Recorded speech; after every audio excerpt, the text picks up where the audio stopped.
অবসান ঘটেছে টানা 15 বছর বাংলাদেশের শাসন ক্ষমতায় থাকা আওয়ামী লীগের। সবশেষ মেয়াদে দলটির মনোনীত প্রার্থী হিসেবে সংসদ সদস্য নির্বাচিত হয়েছিলেন সাকিব আল হাসান। সেই সংসদ ইতিমধ্যে বিলুপ্ত করেছে রাষ্ট্রপতি, গঠন করা হয়েছে অন্তর্বর্তীকালীন সরকার। এমন রাজনৈতিক অস্থিরতার মধ্যে সাকিব আল হাসানের ক্রিকেট ভবিষ্যৎ নিয়েও শঙ্কা দেখা দেয়। তবে আপাতত সাকিবের ক্রিকেট ক্যারিয়ারে রাজনীতির প্রভাব পড়ছে না। পাকিস্তান সিরিজের দলে আছেন তিনি।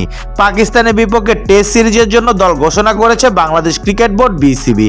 16 সদস্যের এই দলে আছেন সাকিব। সবশেষ সিরিজের দল থেকে বাদ পড়েছে তরুণ ব্যাটার শাহাদাত হোসেন দীপু। চোটের কারণে শ্রীলঙ্কার বিপক্ষে সবশেষ সিরিজ খেলতে পারেননি মুশফিকুর রহিম। পাকিস্তান সিরিজ দিয়ে তিনি টেস্ট দলে ফিরেছেন। তাসকিন আহমেদও শ্রীলঙ্কা সিরিজে বিশ্রামে ছিলেন।